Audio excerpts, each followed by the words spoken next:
Hello बच्चों, मैं हूं संजीत सर और मैं आज पढ़ाऊंगा आप लोगों को हैड का प्रयोग। इसके पहले मैं जो भी पढ़ाया हूं पार्ट 1, पार्ट 2, पार्ट 3 करके 9 वीडियो बनाया हूं, उसमें सभी आपको देखना होगा। जो बच्चे बहुत कमज़ोर हैं इंग्लिश में, उनको पार्ट 1 से देखना होगा और सभी को दिमाग में बैठा के दिमाग में लेके चलना होगा, तब आप जाके अच्छी तरह अंग्रेजी सीख सकते हैं। इसलिए अंग्रेजी सीखने के लिए जरूरी है कि बेसिक नॉलेज आपको पहले आना चाहिए। बेसिक नॉलेज जब तक नहीं आएगा तब तक आप अंग्रेजी ढंग से नहीं सीख सकते हैं। तो आज हम आपको बताने वाले हैं हैड का प्रयोग।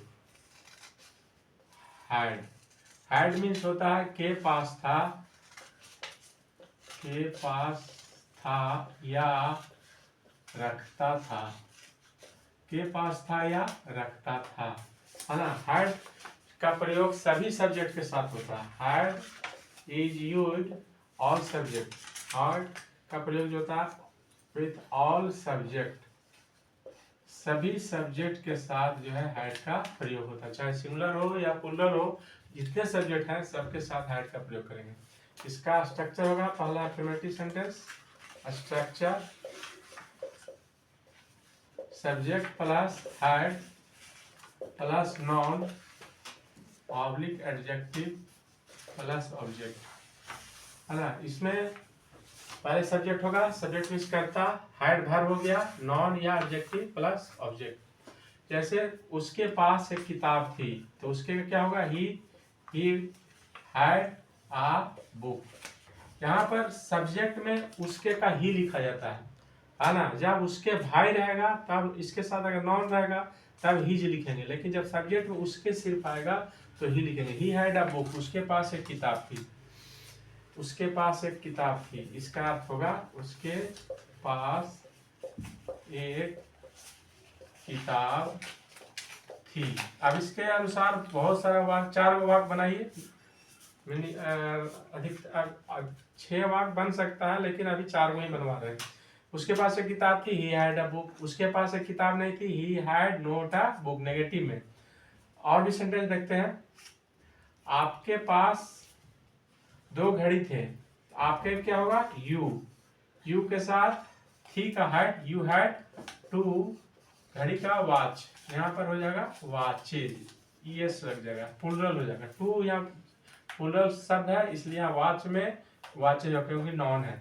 यू हैड 2 वॉचेज, आपके पास 2 घड़ियां थी, है ना। इसका अर्थ होगा आपके पास 2 घड़ियां थी, राम का एक सुंदर घर था।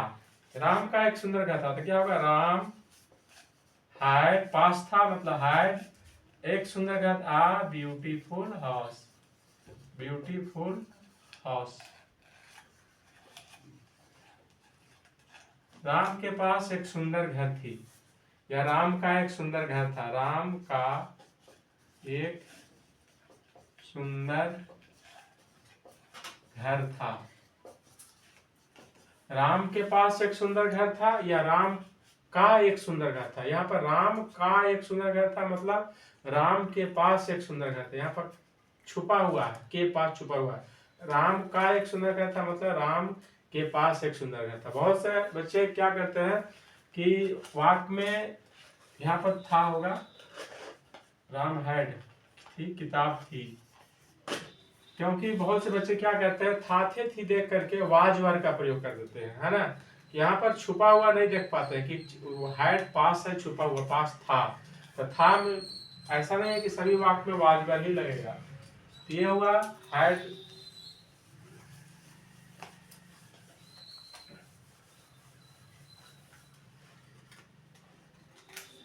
उस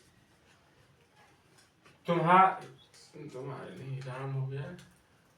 मेरे 4 भाई थे, तो मेरे का क्या होगा, आई हैड 4 ब्रदर्स।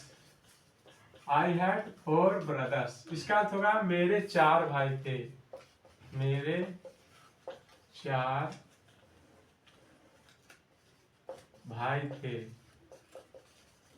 यहाँ पर मेरे 4 भाई थे मतलब मेरे पास 4 भाई थे। यहाँ पर पास छुपा हुआ है, मेरे 4 भाई थे, यानी यहाँ पर होगा आई हैड 4 ब्रदर्स। यहाँ पर थे देख के वाज बार नहीं लगाना है, यहाँ पर पास छुपा हुआ मेरे पास थे, आई हैड 4 ब्रदर्स। इसी तरह वाक्य आता है जो कि बच्चे नहीं पकड़ पाते हैं, है ना, वाज बार लगाते हैं।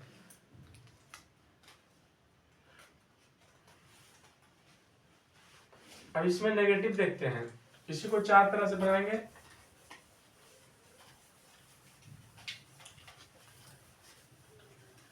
नेगेटिव में क्या हो जाएगा, NS negative sentence, I had 4 brothers, यहाँ होगा I had not 4 brothers, not 4 brothers, मेरे 4 भाई नहीं थे। इसका अर्थ होगा मेरे 4 भाई नहीं थे।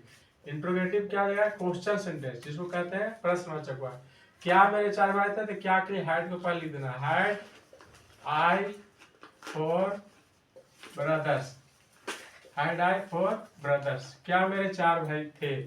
फिर इसी को इंट्रोगेटिव नेगेटिव सेंटेंस कर देंगे, क्या मेरे 4 भाई नहीं थे, तो हैड आई नॉट 4 ब्रदर्स, क्या मेरे 4 भाई नहीं थे, है ना। इसी तरह वाक्य बनाएंगे, है ना, 4 तरह से करके बनाएंगे।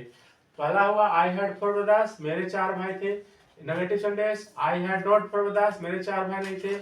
इंट्रोगेटिव, हैड आई 4 ब्रदर्स, क्या मेरे 4 भाई थे, हैड आई नॉट 4 ब्रदर्स, क्या मेरे 4 भाई नहीं थे। इसी तरह मन में बहुत सारा वाक्य बनाएंगे, जैसे मेरे 2 बहनें थी, आई हैड 2 सिस्टर्स, मेरे 2 बहनें नहीं थी, आई हैड नॉट 2 सिस्टर्स, क्या मेरे 2 बहनें थी, हैड आई 2 सिस्टर्स, क्या मेरे 2 बहनें नहीं थी, हैड आई नॉट 2 सिस्टर्स। इस तरह करेंगे, है ना। उसका चेहरा सुंदर था, तो उसका चेहरा सुंदर था मतलब उसके पास चेहरा सुंदर था, तो उसका अगर यहाँ पर ही लिखेंगे, ही हिज फेस, नहीं उसमें नहीं होगा, वो गलत हो जाएगा। यहाँ पर जैसे मानते वह एक सुंदर कलम रखता था, वह एक सुंदर कलम रखता था, तो he had a beautiful pen हो जाएगा, he had a beautiful pen, वह एक सुंदर कलम रखता था हो जाएगा, वह एक सुंदर कलम रखता था, वह एक सुंदर कलम रखता था हो गया, रखता था पास था या रखता था, तो he had a beautiful pen, है ना। वे लोग अच्छे किताब रखते थे, तो वे लोग का हो गया, they had good books, good किताब रखते थे, आ गुड बुक, वे लोग अच्छे किताब रखते थे, नहीं अच्छे किताब रखते थे तो गुड बुक्स, अच्छे किताबें रखते थे, दे हैड गुड बुक्स, है ना। वे लोग अच्छे किताबें नहीं रखते थे, they had not good books, क्या वे लोग अच्छी किताबें रखते, हैड दे गुड बुक्स, क्या वे लोग अच्छी किताबें नहीं रखते थे, had they not good books, है ना। उसे शांति थी, she had peace, she had peace, उसे शांति थी, शी हैड पीस, पीस में शांति, उसे शांति नहीं थी, शी हैड नो पीस, है ना। क्या उसे शांति थी, हैड सी पीस, फिर हैड सी नो पीस, यहाँ पर नो लगेगा नेगेटिव में, पीस, क्योंकि पीस जो है ये है अनकाउंटेबल। तो इसी तरह वाक्य जो है बनाएंगे, बहुत सारा वाक्य जो है हैड पर सोचेंगे, है ना, अपने मन में, और जो है बनाते जाएंगे। तो ये हैड का प्रयोग हुआ, है ना, जो बहुत ही जरूरी है जानना, इसको बहुत इंपॉर्टेंट भी है ना, यूज होता है वाक्य में, इसलिए हैड बताया गया। और कल जो बताए थे नॉन का प्रयोग बताए थे, और नॉन में जो है ये 3 बताए थे, कलेक्टिव नाउन, एब्स्ट्रैक्ट नाउन और मटेरियल नाउन। अब जो है नाउन के 3 भेद होते हैं, there are 3 kinds of noun in modern grammar, in modern grammar, यानी मॉडर्न ग्रामर के अनुसार नाउन के 3 भेद हैं, है ना, आधुनिक ग्रामर के अनुसार। पहला प्रॉपर नाउन, जिसे कहते हैं व्यक्तिवाचक संज्ञा, जो पहले पढ़ा चुके हैं। व्यक्तिवाचक संज्ञा पूर्व में बताया गया है ये। दूसरा है countable noun. Countable, countable noun जिसे कहते हैं गणनीय संज्ञा। गणनीय संज्ञा, गणनीय संज्ञा का मतलब हुआ कि जिस संज्ञा को हम गिन सकते हैं, है ना, जिसका हम काउंट कर सकते हैं। The noun which can be counted that is called countable noun. जैसे इसमें क्या आएगा, collective noun, collective plus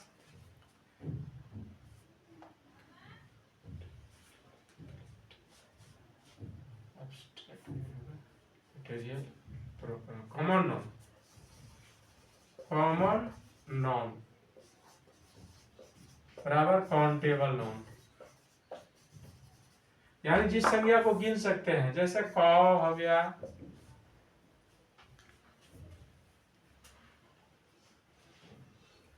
common noun हो गया, कौ हो गया। उसी तरह बुक हो गया, फ्लावर हो गया,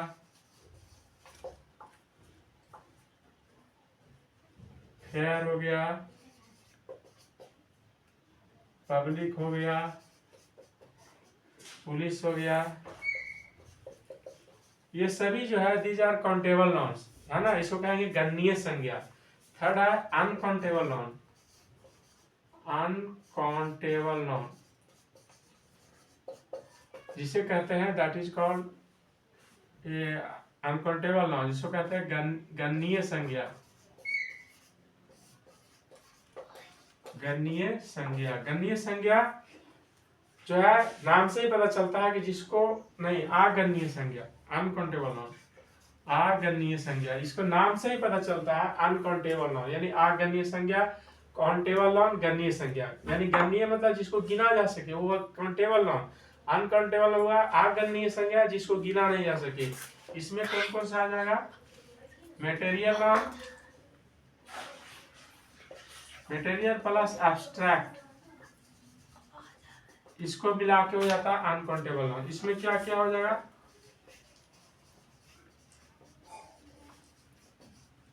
मटेरियल प्लस एब्स्ट्रैक्ट। मटेरियल में हो गया जैसे राइस है, पल्स है, दूध है, मिल्क, गोल्ड है, ईमानदारी है, ऑनेस्टी, है ना, ट्रूथनेस, सच्चाई।